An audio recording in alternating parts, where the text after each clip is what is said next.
بسم اللہ الرحمن الرحیم۔ السلام علیکم۔ ارشاد باری تعالیٰ ہے، اے ایمان والو، تم پر روزے فرض کیے گئے جیسے تم سے پہلے لوگوں پر فرض کیے گئے تھے۔ روزہ دین اسلام کا اہم ستون ہے اور اس کے بغیر مسلمان کا دین مکمل نہیں ہوتا۔ اس ویڈیو میں آپ کو بتاؤں گی کہ وہ کون سے 9 لوگ ہیں کہ اگر وہ روزہ نہ رکھیں تو انہیں کچھ گناہ نہیں ہوگا، یعنی ان لوگوں کو رمضان میں روزہ نہ رکھنے پر چھوٹ ہے۔ ہر مسلمان مرد اور عورت جو بالغ ہو اور اپنے ہوش و حواس میں ہو، اس پر رمضان کے روزے فرض ہیں، یعنی کہ اس کے لیے رمضان میں پورا مہینہ روزے رکھنا ضروری ہے، اور اگر وہ ان کی فرضیت کا انکار کرتا ہے تو وہ کافر ہے اور بلا وجہ روزہ چھوڑنا گناہ بھی ہے۔ لیکن کیا آپ جانتے ہیں کہ 9 لوگ ایسے بھی ہیں جنہیں رمضان کے مہینے میں روزہ نہ رکھنے کی چھوٹ ہے؟ یہ 9 لوگ رمضان کے مہینے میں روزہ چھوڑ سکتے ہیں۔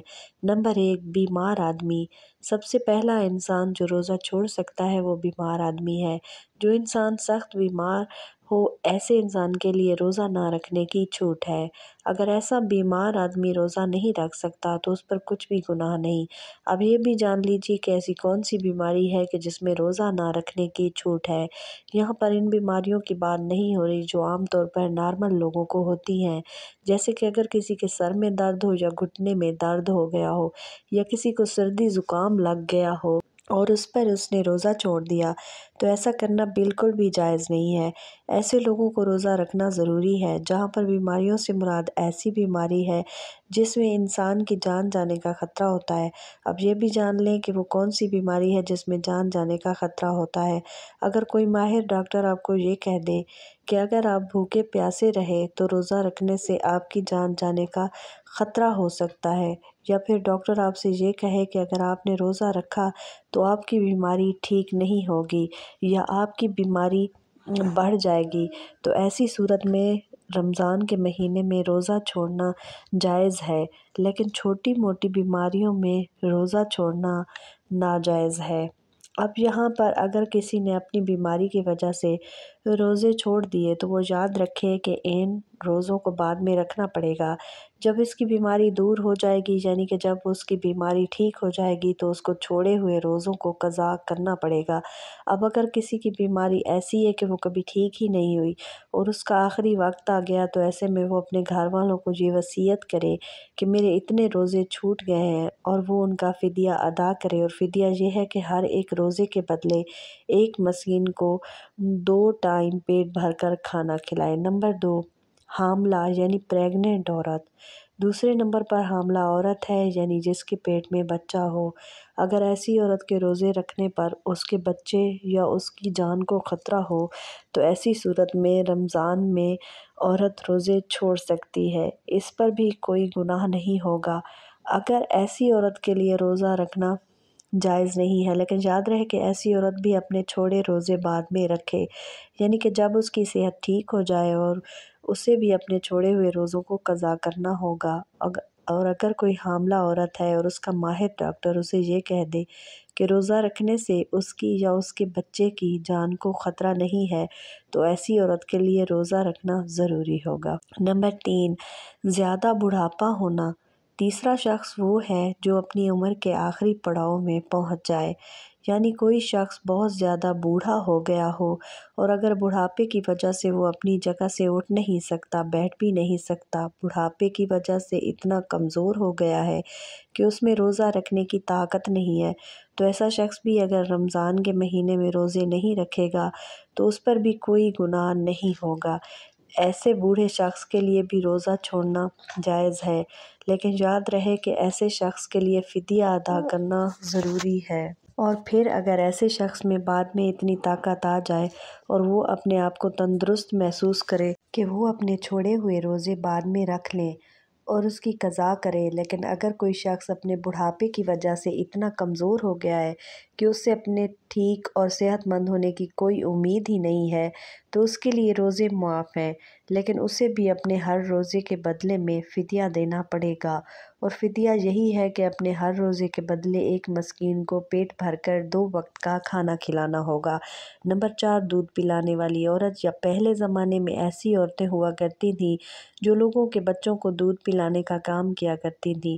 وہ لوگوں کے بچوں کو اپنے ساتھ لے جایا کرتی تھیں اور 2 یا 2.5 سال کے لیے اس بچے کو دودھ پلایا کرتی تھیں، اور انہیں دائی کہا جاتا تھا۔ ایسی عورت کے لیے بھی رمضان کے روزے نہ رکھنے پر چھوٹ ہے جو بچے کو دودھ پلاتی ہیں، لیکن چونکہ اب ایسا زمانہ نہیں رہا، لہٰذا ایسی مائیں جو اپنے بچوں کو دودھ پلاتی نہیں، اور اگر ان کا ڈاکٹر انہیں یہ کہہ دے کہ ان کے روزے رکھنے کی وجہ سے ان کے بچے کی جان کو خطرہ ہے، تو ایسی ماؤں کو بھی روزہ چھوڑنے پر کچھ گناہ نہیں ہے، لیکن یاد رہے کہ ایسی عورت کو بھی بعد میں اپنے ان روزوں کی قضا کرنی ہوگی۔ نمبر 5، پاگل یا دیوانہ شخص۔ 5واں شخص وہ ہے جس کا ذہنی توازن خراب ہو چکا ہو، اور وہ پاگل یا دیوانہ ہو چکا ہو، جو اپنے آپ سے باہر ہو چکا ہو، اور جو بہکی بہکی باتیں کرتا ہو، اور جو اچانک سے بے ہوش ہو جاتا ہو، تو ایسے لوگوں کو بھی روزہ چھوڑنا جائز ہے۔ یعنی کہ اگر ایسا شخص بھی روزہ نہ رکھے تو اس پر کوئی گناہ نہیں ہوگا، لیکن ایسے شخص کو بھی چاہیے کہ بعد میں وہ ٹھیک ہو جائے تو اپنے چھوڑے ہوئے روزوں کو قضا کر لے۔ نمبر 6، حیض اور نفاس والی عورتیں۔ یعنی کہ ایسی عورتیں جن کے ماہانہ پیریڈز چل رہے ہوں، وہ حیض والی عورتیں ہیں، اور ایسی عورتیں جنہوں نے بچے کو جنم دیا اور ابھی تک ان کا خون نکلنا بند نہ ہوا ہو، تو ایسی عورتوں کو نفاس والی عورتیں کہتے ہیں۔ یہاں پر ایسی عورتوں کا بھی روزہ رکھنا جائز نہیں ہے۔ یہ بھی یاد رکھیں کہ پہلے بیان کیے گئے 5 قسم کے لوگ اگر روزہ رکھ لیتے ہیں تو ان کا روزہ قبول ہو جائے گا، لیکن حیض اور نفاس والی خواتین اپنی حالت میں روزہ رکھتی اور وہ روزہ رکھیں گی تو ان کا روزہ قبول نہیں ہوگا اور ان پر سخت گناہ ہوگا۔ ایسی عورت جب بعد میں پاک صاف ہو جائے تو اس کے لیے ضروری ہے کہ اپنے چھوڑے ہوئے روزوں کی گنتی پوری کر لے۔ نمبر 7، سفر پر ہونا یعنی مسافر ہونا۔ تو ایسا انسان جو حالت سفر میں ہے تو اس کے لیے بھی روزہ نہ رکھنے کی چھوٹ ہے، اور روزہ نہ رکھنے پر اس کے لیے کچھ گناہ نہیں ہوگا، لیکن یہ بات بھی جان لیجئے کہ اس سلسلے میں سفر کیسا ہوگا۔ تو میں آپ کو بتا دوں کہ جو سفر 82 کلومیٹر سے زیادہ ہو اور وہ کم از کم 15 دن کے سفر کی نیت سے گھر سے نکلا ہو، تو ایسے مسافر شخص کے لیے روزہ نہ رکھنے پر چھوٹ ہے، لیکن جب اس کا سفر ختم ہو جائے تو پھر اس کے لیے ضروری ہے کہ وہ روزہ رکھ لے۔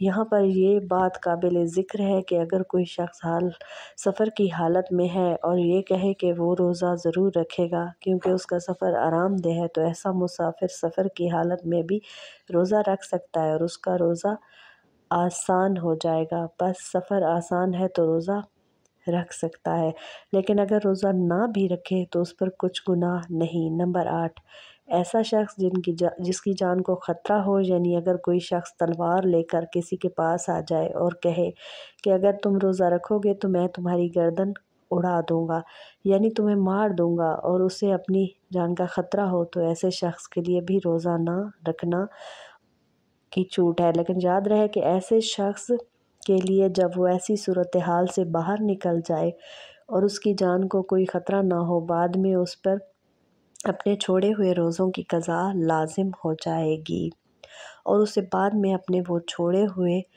روزوں کو رکھنا پڑے گا۔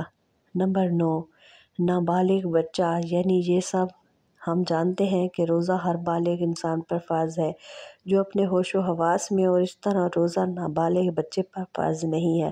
اگر کوئی نابالغ بچہ روزہ نہیں رکھتا تو اس پر کچھ گناہ نہیں ہوگا اور اسے روزہ نہ رکھنے پر چھوٹ ہے، لیکن اگر کوئی بچہ 10 سال کی عمر کو پہنچ جائے اور اس میں روزہ رکھنے کی طاقت آ جائے تو اس کو چاہیے کہ وہ روزہ رکھنا شروع کر دے، اور اگر روزہ نہ رکھے تو اس کے گھر والوں کو چاہیے کہ اس پر سختی کریں، اس کو روزہ ضرور رکھوائیں۔ اللہ تعالیٰ سے دعا ہے کہ اللہ تعالیٰ تمام مسلمانوں کو اس مبارک مہینے میں روزے رکھنے کی طاقت اور توفیق عطا فرمائے۔ آمین ثم آمین۔ امید کرتی ہوں کہ آپ کو آج کی انفارمیٹیو ویڈیو پسند آئی ہوگی۔ آپ سے ایک سوال ہے کہ قرآن مجید کے 5ویں پارے کا کیا نام ہے؟ آپ نے اس کا جواب ضرور